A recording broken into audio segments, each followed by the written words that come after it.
In the green lands of Igbo people, there was a village called Amoku. It was home to farmers, craftsmen, and good families following old traditions. Amoku was small, but known for its good food and friendly people. In the center was a restaurant owned by Adaku. Her thick stews with tomatoes and smoked fish drew many visitors.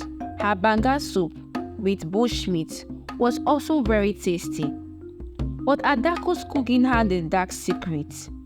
It was not just her skills that made the food so good. At night, while others slept, Adaku would sneak to the village bathhouse. This small hut was used to watch dead bodies before burial rituals. Adaku would take the dirty bath water that had remains of the dead bodies in it. Back at her restaurant, she would mix this corpse water into her soups and stews. This made the food have a magical pull that made people crave it endlessly. People became so obsessed, they spent all their money there, ignoring their families and work. Over time, the men of Amoku became hooked on Adaku's food. Sons neglected farm duties. Husbands forgot their wives and children, only caring for Adaku's cooking. The wives were very worried as their husbands wasted money and time at the evil restaurant.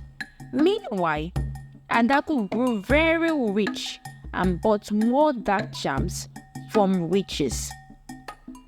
Inina was one suffering wife. Her husband Emeka had been a hard worker before Adaku's spell. Now he was a helpless addict of her food, spending everything they had. "You abandoned us for that evil woman," Inina cried during an argument. "We have nothing left because of your appetites." But Emeka could not listen. His mind filled only with thought of Adaku's cooking. He stumbled out with a hungry look toward Adaku's kitchen smells. That night, after Emeka returned, reeking of food, Inina broke down weeping. Her starving children cuddled her around her. She vowed to stop Adaku's curse on the village. Inina gathered the other wives to share their troubles about their husband's obsession. "We must uncover what evil magic she uses," she declared, "before our families are ruined completely." They decided to take turns, secretly watching Adaku's nighttime routine until they found her evil secret ingredient. On the fourth night, it was Ogo's turn to keep guard. Through the window, she saw Adaku cackling as she poured foul-smelling liquids into a pot over the fire. Then Adaku slipped out into the night, carrying a lantern. Ogo followed at a distance. To her horror, Adaku entered the bathhouse for the dead. Ogo heard the sloshing of buckets being filled from the basin of dirty corpse water. When Adaku came out, she held 2 buckets of the dirty bath water. Ogo ran to the others about Adaku's monster secrets. "That monster uses the sacred bath water of the dead to bewitch all of us," she cried.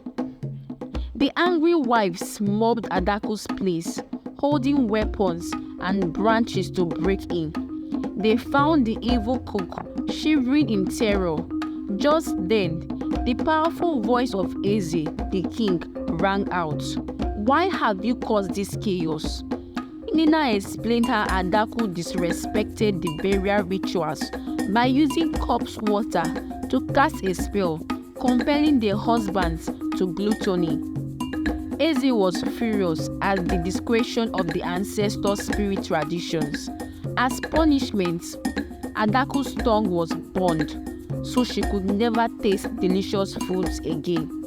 He then banished her from Amoku to wander and suffer as a nameless, homeless exile. To break Adaku's curse, Eze commanded the villagers to undergo a cleansing ritual of fasting, herbal teas, and sweat lodges. Slowly, Adaku's evil magic faded from their minds and bodies. Finally, the men awoke, feeling deep shame.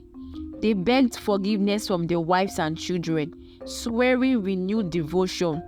Farms were replanted and businesses restored as the village recovered. From then on, Amoku became famous not for restaurants but for the strength of its family bonds and hard work. The evil cook was an awful memory, a warning for all.